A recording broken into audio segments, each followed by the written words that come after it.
If we can grasp the hand of the Guru in this life and walk forward, do our duties, serve, give to others, perform right actions, then we will walk hand in hand with him into the light.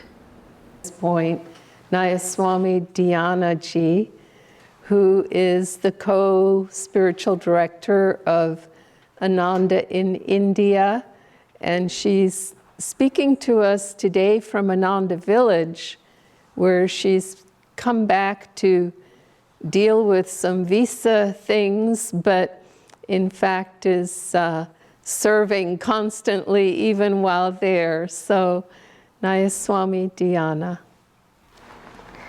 Thank you, Padma. Thank you, Rehman. And greetings to all our friends at Ananda, Seattle. It's really a joy for me to be able to share with you today. I wish I could be there with you in person, and maybe one of my next trips I'll be able to come there. I'd like to start with a reading from Whispers from Eternity by Paramahansa Yogananda.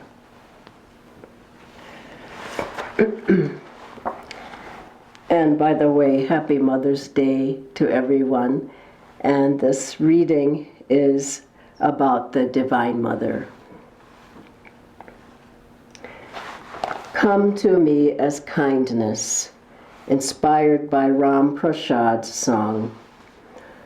Will that day dawn for me, O Divine Mother, when uttering thy name will bring floods of tears to inundate the drought land of my heart and burst open the dark gates of my ignorance.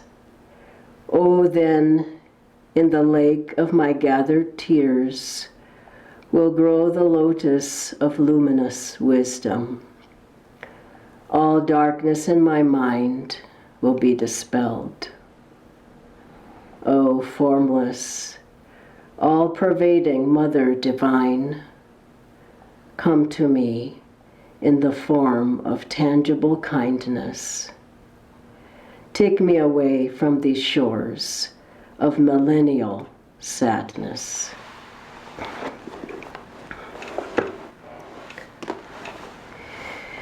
This is such a beautiful poem by Master, and you could feel through it the yearning, the longing of his heart. And I'm sure all of you have felt that inside of yourselves, or we wouldn't be here. This beautiful topic of right action is very deep. It's not just about serving and doing things outwardly. It's how to bring God, Guru, Divine Mother, into ourselves and how to unite with them. That's the ultimate right action. And our whole life is a call to right action. I was thinking of Master and how he would, when he would give his lectures, he would run out onto the platform and he would ask that question, how feels everybody? How is everybody? And he was calling people to right action then. And I was also remembering the very sweet story of how Master walked by Swami Kriyanandaji once and asked him, well, how are you, Walter? That's what he called him. And Swamiji said, well, and Master said, that's good. And I think for all of our ups and downs and the things we want to do or we don't feel like doing it, or we want to have a little bit of more of a break or whatever it is, I think Master's just saying, that's good, just keep moving. And, you know, our whole life is, it's so important to just think of, why are we even here? what is the purpose of our life? I mean, before thinking of what is right action, what are we doing here?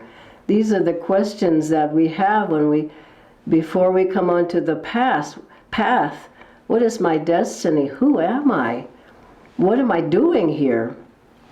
And then if we ask those questions deeply enough, then God comes. Divine Mother sends the Guru, and to help us answer those questions. And I recall when I got out of college, I was supposed to be happy.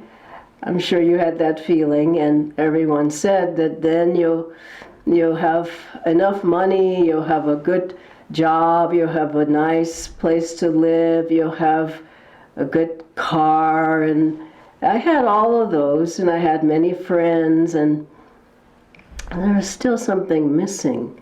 I was about 21 years old then, and I thought, this couldn't be all there is to life. There's got to be more to life than this. And that was the soul call from within myself, remembering the dim memory of a past life in God. And I remember one night, I prayed all night long and just kept asking, if there is a God, I want to know you. I want to know. Please help me. And I just knew I couldn't live the rest of my life like that. And the very next day, I feel this was the first prayer that was answered in my life, even though I'm sure there were many, countless others, but this was the one I recognized. And the next day I was in a store. I was working with some children in a social services program, and I was in the store buying some things for the kids, and I saw on the checkout counter a little pamphlet, and it said meditation. Now, where I grew up in the 70s, that's when I got out of college, virtually nobody was meditating. And meditation and yoga and India and gurus and reincarnation and all these things, I had no idea what they were about. I'd never heard of them.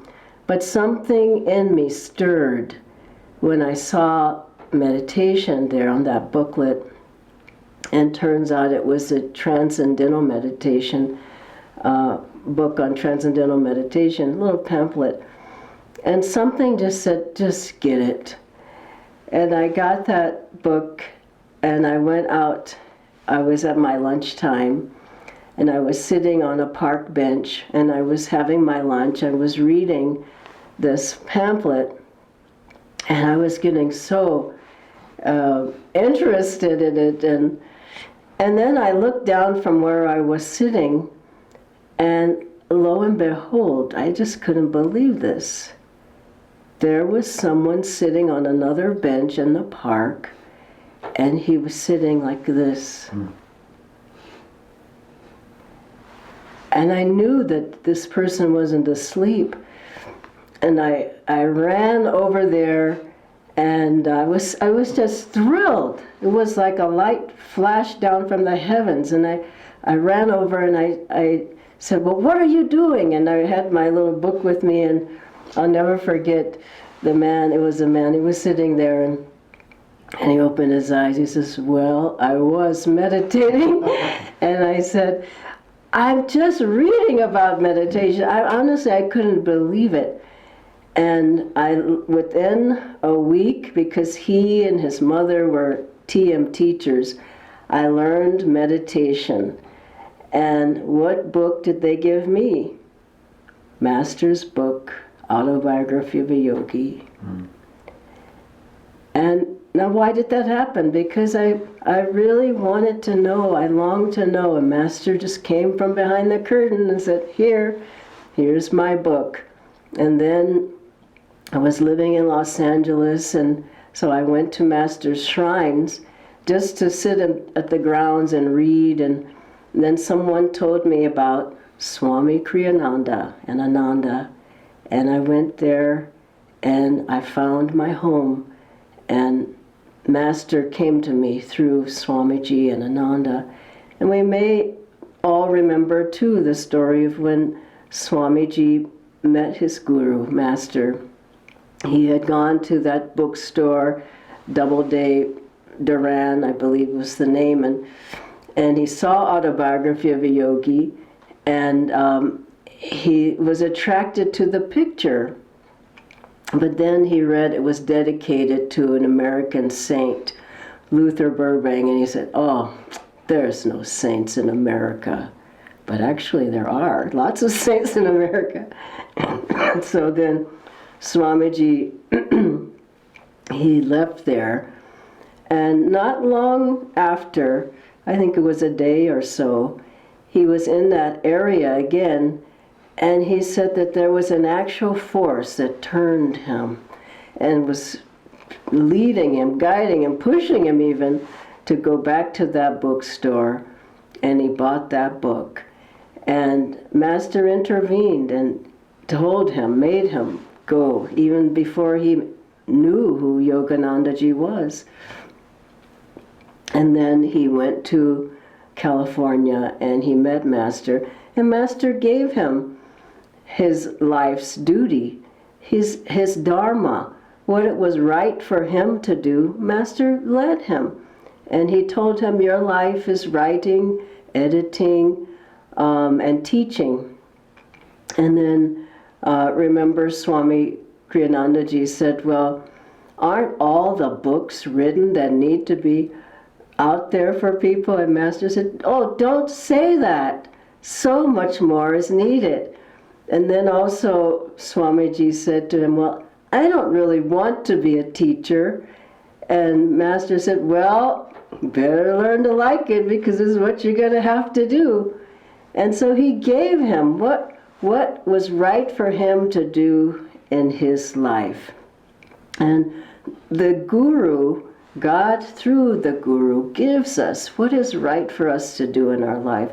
And then we have to add our energy. We have to be inspired. We have to have an uplifted consciousness. We have to have a desire to serve and to help, and in whatever areas that we've been called to serve in. And Master said to have the words always in your mind. The greater the will, the greater the flow of energy. The greater the flow of energy, the greater the inspiration, the magnetism, then the greater the inspiration. And also, I will reason, I will, I will act, but guide thou my reason, will, and activity in everything. And there was one man who said to Yoganandaji about something that Master asked him to do. He said, well, I can't do that, Master. And he said, Master, you can do it, but I can't do it. And he said, you can do it because you're a master. And Master said, what do you think made me a master? It was by doing. And so to put the energy out to make things happen is vital in our lives. And seeing God behind as the doer always. There's a very lovely story of Swami Kriyananda, his early days with Yoganandaji. And Master always told them to see God as the doer behind everything, and see God as acting through you, that you're an instrument for the divine. And so at one time, Swamiji said that he wanted to try this out and just see if God would do everything through him. And so he was giving a lecture, and then he just paused and he waited for God to act and to say something. And in his mind he kept going, well, say something, and nothing happened. He waited, I think it was 2 minutes. And he could see that God wasn't going to do it all, that he had to put out the energy to make that happen. And for all of us, that we have to see God behind everything. But we have to do it in the right way. And then there's lots of energy, lots of ideas, lots of inspiration. And I was thinking of the story of that nun who was at Mount Washington. I believe it was Mount Washington, but she was a disciple for sure. And she just, her attitude was wrong with working, that she'd worked herself to exhaustion. And so Master said to her, "You work too hard." And she said, "Oh gosh, I shouldn't do much. I'll stop doing some of the things that I'm doing." But he gave her more work. And then he looked at her, saw her later, he said, "I've told you, you work too hard." And then she thought, well, gosh, he's telling me this, but he keeps giving me more work. He gave her more work. And then again, "Yeah, I've told you so many times you work too hard." And so he gave her more work. So finally she said, "Master, why don't we change that word work to service?" And he said, "Now you've got it. All your life you've been saying work, work, work. And if you change that to service in whatever you're doing, that God's energy, God's light, God's magnetism, God's ideas and inspiration, and you can do so many more things and so joyfully." And I was recalling our time in India. I can't believe it's my 18th year living in India. And at the beginning, I remember I went there and I didn't know if I would be living, should I live there or just visit. And I remember I asked Swami Kriyananda Ji, I said, because I could see how much was needed there, and so many others like Padma and Riman were there serving and helping Swamiji, and I just felt I felt I had to help. And so I asked him one day, should I go back to America and continue what I was doing there, or should I stay here and help? And I'll never forget his words. He said, "Look around." And he said, "You're desperately needed." And then he said, "And you need a break." And I thought, break? How am I ever going to get a break in India? But I've been there all these years, and it's been, what a joy. Such a wonderful blessing to be serving there. And I was remembering in the early years how we would go all over India, just in all the states teaching, and from north to south to east to west, and almost every month we'd be in a different city, and we were just so happy to do it for Master. And we would go and set up the hall, we'd set up the book table, do the registration, set up the altar, greet everybody, and give the classes. And so we did whatever was needed. And I remember I would go over to Nayaswami Dhyana, because I would do the introductions and some of the other parts, but he would do many times the main talk. So I would go to Nayaswami Dhyana and I would say, "Now it's time to give the talk." He would be on the book table. I mean, we just did whatever, we wore all the hats, and he would say, "Really?" I said, "Just time to," he would go from the book table up to the lecture platform and give a beautiful talk on Patanjali or the Bhagavat Gita. I just think it's just Divine Mother. It's serving her. It's, if you sell the books, if you do the registration, if you give the talk, what difference does it make? And people would say to us, because we would ask for help, and at the beginning, people there would say, no, we don't do that kind of work, like setting up the tables and all that. And we said, we do it joyfully.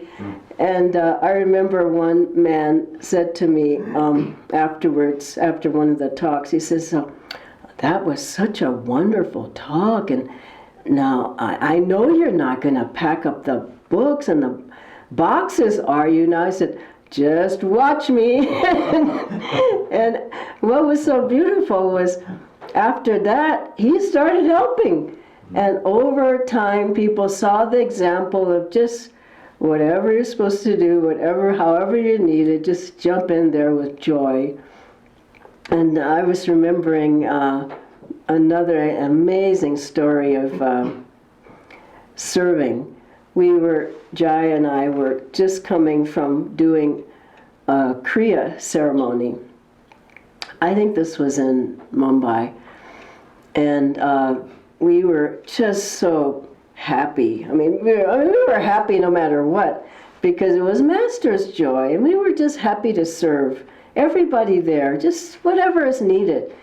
And so we were just, but we'd just come from the Kriya, and we got to the airport, and I mean, as you know, that feeling of Kriya lasts you for days, if not weeks and months, years, lifetimes. And so we were there at the airport, and I was going through security, and I was just so happy to I don't know, it was just Master's joy and his love, and always try to be a channel for that.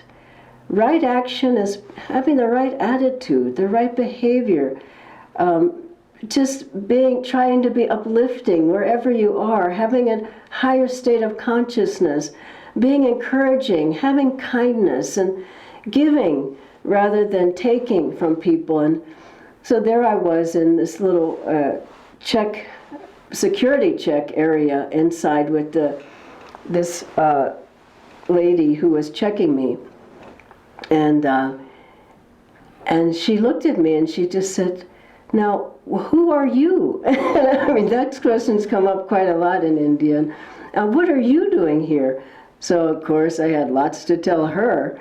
And so I went on about Master and Swamiji and the path. And I said, we've just come from this wonderful ceremony on this meditation practice that we use. And she looked at me and she says, "Oh, I want to learn how to meditate." And I don't even think she knew what it was, but I think she could feel something. And I said, "Well, yes, you can learn how to meditate." And I was thinking later, and she said, "Can I learn right now?" And I said, "Why not?" And one of my friends, Ramani, was next in line, and she said she kept looking at her watch. But it was such a blissful time. And I'll never forget that day where it just didn't, I mean, I didn't stay long there, but it was about, I would say, 3 to 5 minutes. And very simple. I had her look here at the spiritual eye. She didn't want to open her eyes after that. And I just gave her very simple practice, and then gave her my card and the website and everything. And that woman was happy. And what was so amazing was about 6 months later, I met her again at the same airport, but in a different area. And I was sitting there again, in Jaya, there we were, coming from another program, and I heard someone behind me saying, "Ma'am, ma'am," and I looked back, and she had on her official outfit, and I thought, I said, "Did I do something wrong here?" And she says, "Don't you remember me? I'm the lady you taught how to meditate." And I just couldn't believe that. I said, "Are you still meditating?" And she said, "Yes, I want the next level now." And I said, "Jaya, do you have the How to Meditate book?" And he did. I said, "Here you go." And you just never know when God is going to need you. And we can't just be, this is the only thing I do, and I do it with my own will and my own energy. And it's just not the truth of the matter. God is wanting to use us all in so many ways. And especially during hard times when people look at the need. We have to just open ourselves as channels for the light, channels for peace, channels for giving a smile, being happy and showing people that they too can be happy. It's these times that we're living in are very difficult times, but there's no mistakes.